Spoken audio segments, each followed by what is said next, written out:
വീടുവാർത്തകളിലേക്ക് വരുമ്പോൾ മറ്റൊരു വാർത്ത കൂടി തിരുവനന്തപുരത്ത് നിന്നിപ്പോൾ വരുന്നുണ്ട്. തിരുവനന്തപുരം നന്ദിയോട് പടക്കക്കടയ്ക്ക് തീപിടിച്ചു, ഒരാൾക്ക് പൊള്ളലേറ്റു. തീപിടുത്തത്തിന് കാരണം എന്താണെന്ന് വ്യക്തമായിട്ടില്ല. കട പൂർണ്ണമായും കത്തിനശിച്ച ഒരു കാര്യത്തിലേക്കാണ് പോകുന്നത്.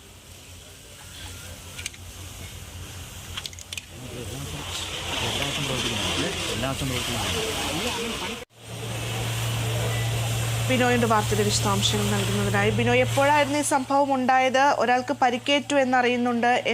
അദ്ദേഹത്തിന്റെ നില എങ്ങനെയുണ്ട്?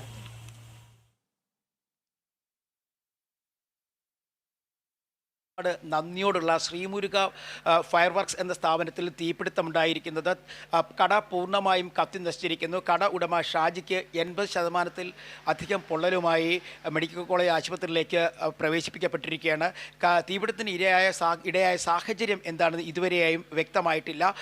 ഈ നന്ദിയോട് എന്ന് പറയുന്ന സ്ഥലം തിരുവനന്തപുരം നഗരത്തിൽ ഏറ്റവും കൂടുതൽ പടക്ക നിർമ്മാണ കടകളും ഒപ്പം പടക്ക നിർമ്മാണ സ്റ്റാലുകളും പടക്ക വിൽപ്പന കേന്ദ്രങ്ങളും പ്രവർത്തിക്കുന്ന ഒരു സ്ഥലമാണ്. അതുകൊണ്ട് തന്നെ ഇവിടെ ഉണ്ടായ ഈ തീപിടുത്തവും നിമിഷങ്ങൾക്കുള്ളിൽ ആ തീപിടുത്തത്തെ തുടർന്ന് ആ കട പൂർണ്ണമായും കത്തി നശിക്കുകയും ചെയ്തിട്ടുണ്ട്. കടയിൽ ആ സമയത്ത് ഈ കടയോട് ചേർന്ന് തന്നെ പടക്കങ്ങൾ നിർമ്മിക്കുന്ന ഒരു സ്ഥലം കൂടിയുണ്ട്. ആ സമയത്ത് പടക്ക നിർമ്മാണത്തിൽ ഏർപ്പെടുന്ന ആ തൊഴിലാളികൾ ആരും തന്നെ ഉണ്ടായിരുന്നില്ല. കടയുടമയായ ഷാജി മാത്രമാണ് ഉണ്ടായിരുന്നത്. വലിയൊരു സ്ഫോടന ശബ്ദത്തോടു കൂടി വളരെ വേഗത്തിൽ തന്നെ കട പൂർണ്ണമായും കത്തി നശിക്കുകയായിരുന്നു എന്നാണ് നാട്ടുകാർ പറയുന്നത്. കടയിൽ തീപിടിക്കാനിടയായ സാഹചര്യം എന്താണെന്ന് ഇതുവരെയായും വ്യക്തമായിട്ടില്ല. അതിന് തൊട്ട് പിന്നാലെ തന്നെ അഗ്നിശമന സേനാ വിഭാഗവും പോലീസിൻ്റെ ഫോറൻസിക് വിഭാഗവും എല്ലാം തന്നെ അവിടെ എത്തി ഇപ്പോൾ പരിശോധന തുടരുകയാണ്. എന്തായാലും ഈ പ്രദേശത്ത് ഈ വലിയൊരു ദുരന്തമാണ് ഒഴിവായിരിക്കുന്നത്. കാരണം തൊട്ടടുത്തടുത്തായിട്ട് തന്നെ ഈ പടക്ക നിർമ്മാണശാലകളും കടകളുമൊക്കെ ഉണ്ട്. അത്തരത്തിൽ മറ്റ് സ്ഥലങ്ങളിലൊന്നും തന്നെ അഗ്നി പടരാതെ വളരെ വേഗത്തിൽ തന്നെ തീ കെടുത്താൻ കഴിഞ്ഞു എന്നുള്ളതും ഒരു പ്രത്യേകതയാണ്. എന്തായാലും നിലവിലെ സാഹചര്യത്തിൽ ഇപ്പോൾ പോലീസിൻ്റെയും അഗ്നിശമന സേനയുടെയും അന്വേഷണം തുടരുകയാണ്. ബിനോയ്, ഈ അപകടത്തിൽപ്പെട്ട ആൾക്ക് നില ഗുരുതരമാണോ അതോ എങ്ങനെയാണ്? നിസ്സാരമായ പരിക്കുകളാണോ? ഈ ശ്രീമുരുക ഫയർ വർക്ക്സ് എന്ന് പറയുന്ന സ്ഥാപനത്തിൻ്റെ ഉടമയാണ് പരിക്ക് പറ്റിയ ഷാജി.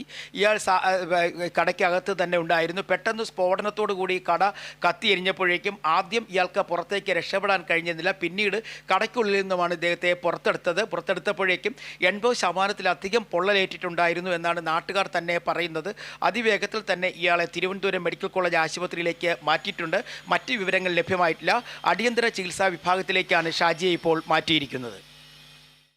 ശരി, വ്യക്തമാണ് ബിനോയ്. തിരുവനന്തപുരം നന്ദിയോടാണ് പടക്കക്കടയ്ക്ക് തീപിടിച്ചത്. പടക്കക്കടയുടെ ഉടമയ്ക്കാണ് 80% പരിക്ക് പറ്റിയിട്ടുള്ളത്, പൊള്ളലേറ്റിട്ടുള്ളത്. എന്തായാലും വലിയൊരു അപകടം തന്നെയാണ് ഒഴിവായത്. ആ സമയത്ത് അവിടെ കടയുടമ മാത്രമേ ഉണ്ടായിരുന്നുള്ളൂ. ഇന്ന് രാവിലെയായിരുന്നു സംഭവം ഉണ്ടായത്. അതേസമയം ഈ തീപിടുത്തത്തിൻ്റെ കാരണം വ്യക്തമായിട്ടില്ല. കട പൂർണ്ണമായും കത്തി നശിച്ചിട്ടുണ്ട്. ദൃശ്യങ്ങളാണ് ഇപ്പോൾ പ്രേക്ഷകർ കണ്ടുകൊണ്ടിരിക്കുന്നത്.